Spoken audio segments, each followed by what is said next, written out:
माणुसकी जर राहिली नाही ना, किंवा एखाद्या माणसाची जर किंमत नसेल,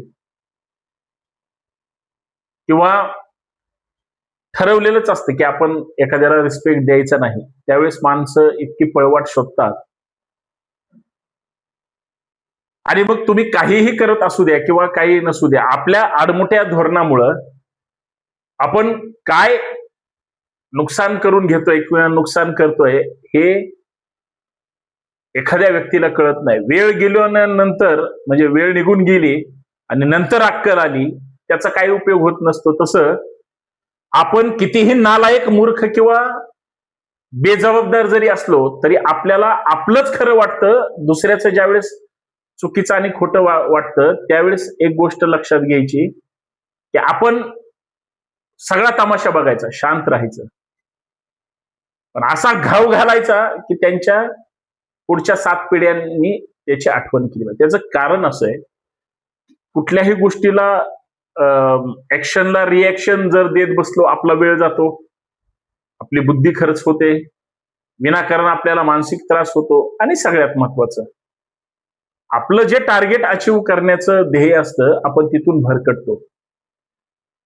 ज्यांना बुद्धी नाही, ज्यांना सतत विष हे त्या मेंदूची गरज झालेली असते, अशांकडून आपण चांगल्या गोष्टीची कधीच अपेक्षा करू शकत नाही. एकतर अशा व्यक्तीपासून किंवा अशा विचारांपासून लांब राहणे, सावलीला सुद्धा उभं न करून देणे, आणि सगळ्यात महत्वाचं की जिथं चुकीचं काय घडतंय तिथं वेळीच जागृत राहून खड्यासारखं बाजूला काढणे आणि दूर होणे, याच्यापेक्षा दुसरा पर्याय नाही.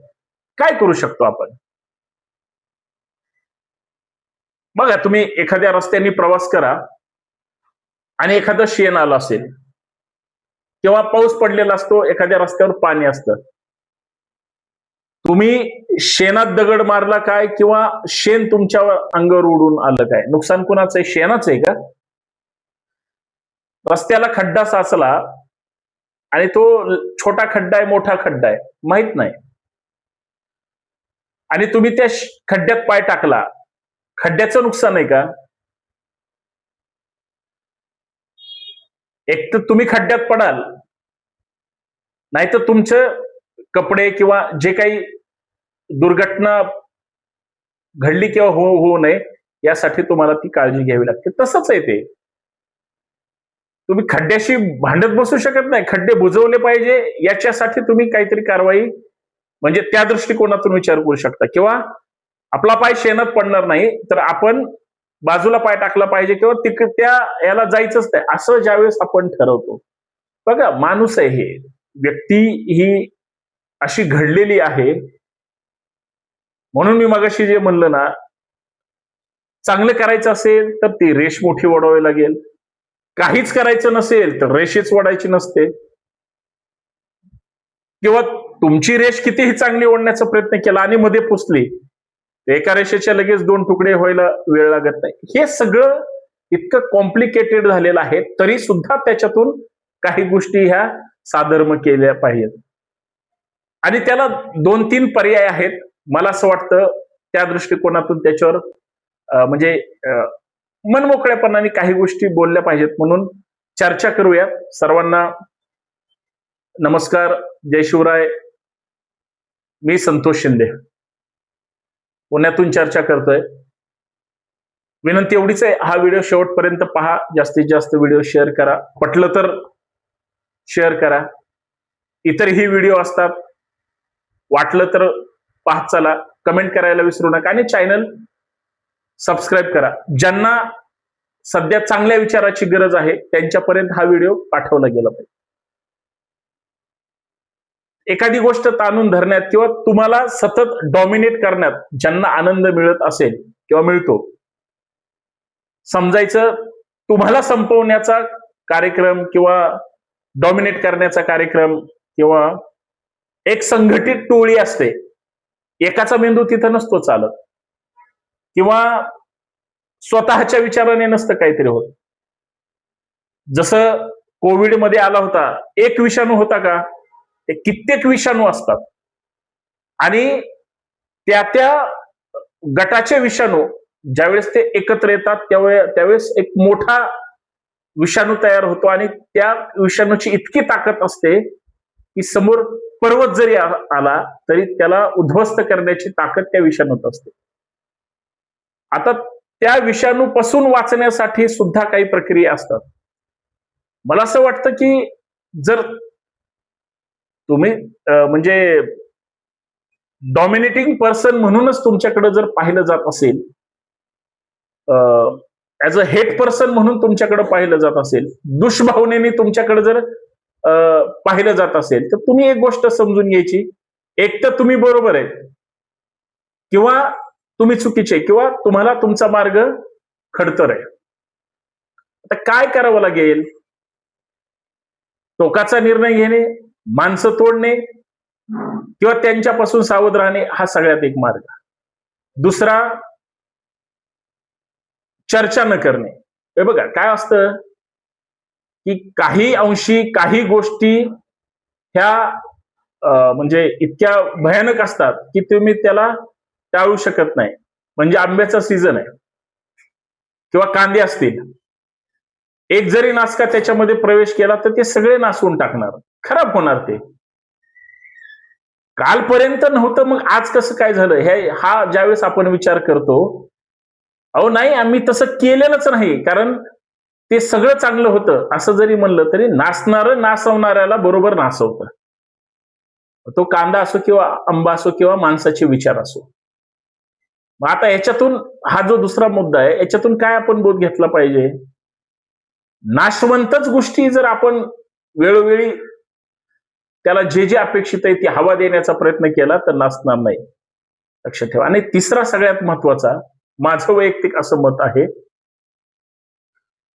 ज्यावेळेस समजा माझं आणि तुमचं जमत नाही किंवा माझे विचार कुणालाच पटत नाही असं ज्यावेळेस मला वाटतं, कारण माझे विचार कुणाशी जुळत नाहीत, म्हणजे एक तर मी हे केकोर आहे किंवा तुमच्या स्वभावामध्ये तुम्ही कुणीच बदल नाही करणार किंवा तुम्ही सगळे बरोबर, मी एकटाच असं ज्यावेळेस असतं त्यावेळेस एकटं आत्मपरीक्षण करायचं आणि आपण तिथून वॉकआउट करायचं, कारण तिथे तुम्ही थांबून तुमची किंमत राहणार नाही. हा झाला एक मुद्दा. दुसरा मुद्दा, लोक टोकाचा निर्णय घेतात. मी बऱ्याच ठिकाणी म्हणजे वाचतो की अशी चुकीची का त्याने टोकाचा निर्णय घेतला किंवा एखाद्या ठिकाणी अत्यंत वाईट घडलेलं असतं. आजच बातमी आहे, म्हणजे एक जिल्हा परिषदचा शिक्षक आहे, त्याने शेअर्समध्ये पैसे इन्व्हेस्ट केले. जिल्हा परिषदचा शिक्षक म्हणजे 70-80,000 लाखभरापर्यंत पगार असणारा, ज्याला 2 मुलं होते, बायको होती आणि टुमटुमीत चाललं होतं, 40 लाख रुपयाचं त्याचं त्या शेअर्समध्ये नुकसान झालं. फ्रस्ट्रेशन मध्ये आला. त्यांनी काय केलं असेल? कल्पना करा बरं. एवढी पगार आहे म्हणजे तुला गरजच नाही ना, म्हणजे तू फार तर कर्ज काढ किंवा काय. त्यानं 2 मुलांना संपवलं, बायकोला संपवलं आणि मग स्वतः सुद्धा संपला. कालचीच घटना आहे. म्हणजे याचा अर्थ टोकाचा निर्णय. इतक्या टोकाचं घेणं अपेक्षित आहे का? म्हणजे त्या लेकरांनी किंवा त्या बायकोने काय चुकीचं केलं होतं? त्याच्याशी लग्न केलं म्हणून.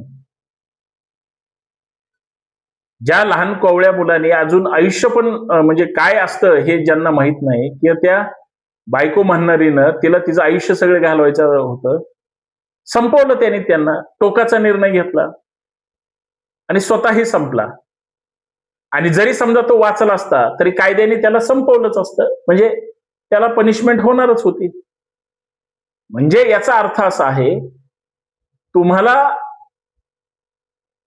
परत माझ्या मुद्द्यापर्यंत येतो, जर तुम्हाला असं वाटेलच की हा माणूसच चुकीचा आहे, म्हणजे मीच चुकीचा आहे, त्यावेळेस तुम्ही असा काहीतरी चुकीचा निर्णय घेण्यापेक्षा आपल्या विचाराची उंची बदलावी, आपला मार्ग बदलावा किंवा स्थान बदलावं, याच्यापेक्षा दुसरा पर्याय नाही. जीवन एकदाच आहे, आयुष्य एकदाच येतं. ठीक आहे, संकट तुमच्यावर येतात, जवळचेच लोक शत्रू होतात, त्यावेळेस हा टोकाचा निर्णय घ्यावा लागतो, कारण सगळे हसणारे असतात. लोक काय म्हणतील, लोक असं म्हणतात किंवा लोकांचं असं आहे आणि तुम्ही बघा कसे आहेत, ज्यावेळेस ही तुलना व्हायला लागते ना, आणि ज्यावेळेस जी लोक तुमचा पूर्वी सन्मान करायचे, ज्यावेळेस आज परिस्थितीला ती लोक जर तुमचा अपमान किंवा तुमची टिंगल करायला लागले किंवा तुम्हाला शहाणपण शिकवायला लागले, ज्यांची शून्य पात्रता आहे, तुम्ही समजून घ्यायचं की तुमची उतरता कळा लागलेली नसते. कारण तुमच्यात तेवढी हिंमत असते. जगातला कुठलाही माणूस असू द्या, निष्क्रिय मधला निष्क्रिय असू द्या, ज्यावेळेस तो स्वतः आतून पेटतो ना, तो काही पण करू शकतो. पण त्याची जी काहीतरी करण्याची शक्ती जर ठेचून काढली तर तो काहीच करू शकत नाही. मला हेच म्हणायचंय. आपण कशा पद्धतीनं आज जगायचंय किंवा कशा पद्धतीनं जगलं पाहिजे, यासाठी ध्येयानं वेळ झालं पाहिजे. आणि जे जे तुम्हाला डॉमिनेटिंग आहे, व्यक्ती असो, काही असो, काही दिवस तुम्ही त्याच्यापासून लांब राहा, तरच तुम्ही शांत राहाल, पुढे जाईल आणि काहीतरी कराल. क्रांती तेच करू शकतात जे स्वयंप्रेरणेने पेटून उठतात. ती वैचारिक असेल, सामाजिक असेल, आर्थिक असेल, कुठलीही असेल. फक्त चांगलं जगण्याचा प्रयत्न करून पुढे गेलं पाहिजे, एवढंच मला म्हणायचंय. खरंय की खोटंय? पटलं तर हा व्हिडिओ शेअर करा. धन्यवाद. जय शिवराय.